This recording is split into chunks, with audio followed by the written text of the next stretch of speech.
Bonjour à tous et bienvenue dans ce nouvel épisode concernant la modélisation et la mise en place d'une rampe d'accès au niveau 2 du réseau.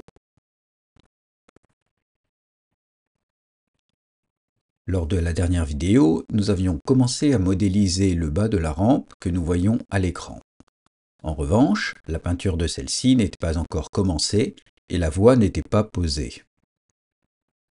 Le pont ferroviaire qui apparaît à l'écran est nouveau et nous allons voir aujourd'hui comment il a été modélisé.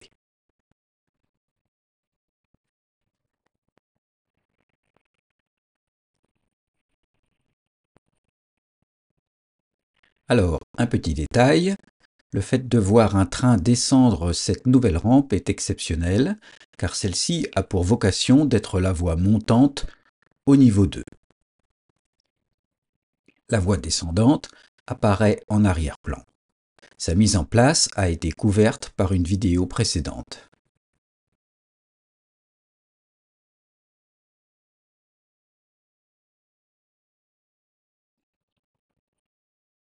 Comme on le voit à l'écran, la menuiserie du niveau 2 a été enlevée temporairement, puisque celle-ci va avoir besoin d'être découpée afin d'épouser la forme de la voie montante au premier plan. On voit donc ici une partie de la gare cachée. La rampe est maintenue en place par des supports qui sont eux-mêmes vissés au module. Elle reste donc aisément démontable puisqu'il suffit de la soulever pour l'enlever. À l'autre extrémité, on voit que c'est le pont qui vient s'encastrer dans la partie de la rampe, elle-même collée au module 2. Pour raccorder la partie amovible, j'ai modélisé et imprimé des coupons de voie sur mesure, comme je l'ai décrit dans une vidéo précédente. Bien sûr, la voie reste à peindre et à ballaster. Je pratique de la même façon à l'autre extrémité de la rampe.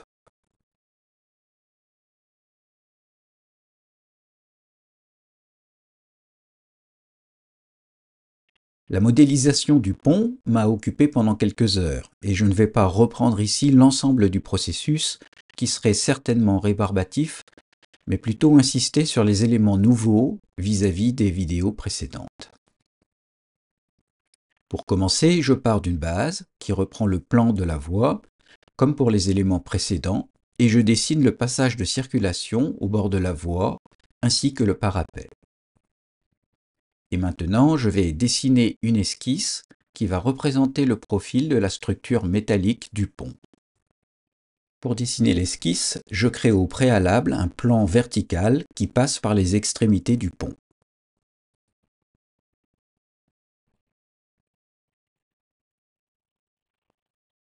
Et ensuite, un plan de décalage qui se situe devant le pont sans le couper.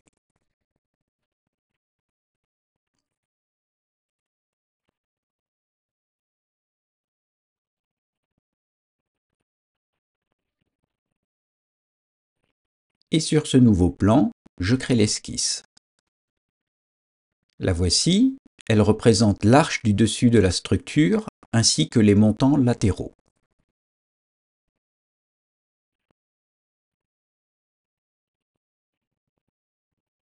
Alors, on voit que j'ai doublé les traits de l'arche et des montants de façon à créer un relief sur les pièces métalliques.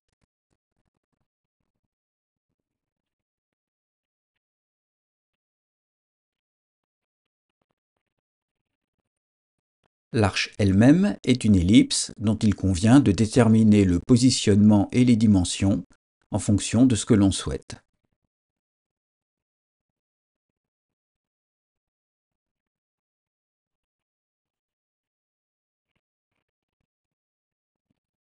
Ensuite, une extrusion permet de créer deux corps qui correspondront aux deux arches.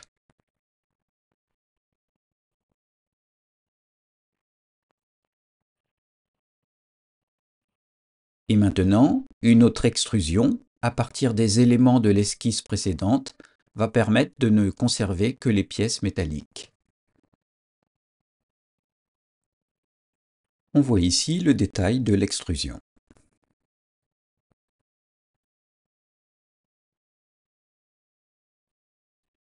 Notre pont prend tout de suite forme.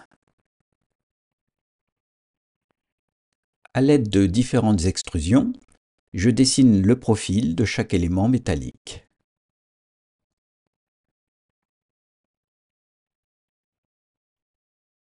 L'idée est de creuser légèrement le centre du profil.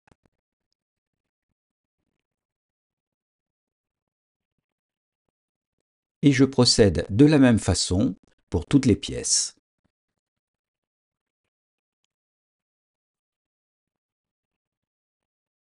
On se retrouve ici avec nos éléments métalliques au format désiré. Une nouvelle extrusion permet de créer les éléments qui relient les deux arches.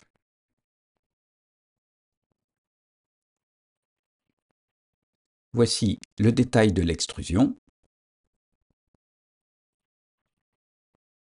Dans le paramètre Démarrer, je sélectionne Objet et dans Objet, je sélectionne la face de l'objet à partir de laquelle commence l'extrusion.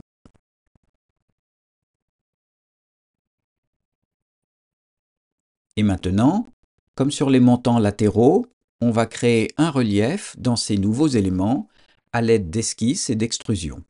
C'est un peu long et répétitif car on doit le faire pour chaque élément.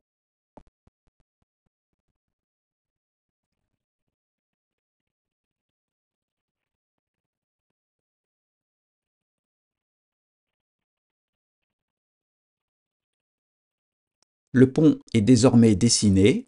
Je crée un plan vertical au centre afin de le couper en deux pour l'impression, puisqu'il est trop grand pour être imprimé d'une seule pièce par mon imprimante. Et voici le pont terminé. Dans un cas comme celui-là, le dessin à l'aide d'un logiciel de conception 3D est d'une aide précieuse car la pièce a une forme assez complexe, dû au fait que le pont est à la fois en rampe et en courbe. Je peux maintenant lancer l'impression des deux pièces. Voici une moitié du pont à la fin de l'impression. Bien sûr, il faut maintenant enlever les supports et les cheveux d'ange. Et là, nous avons les deux moitiés de pont réunies. Je passe un primaire en bombe sur le pont et un peu de pâte à fibre acrylique afin de gommer les imperfections. Et ensuite, je commence la peinture des deux rampes, à l'aérographe pour la couleur de fond et au pinceau pour le lavis-clair. Ici, on voit la première rampe en cours de peinture.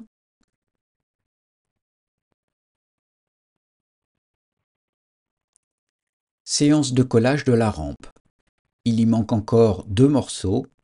En finale, elle fait environ 2 mètres de long. Et ici, je procède au collage de la voie.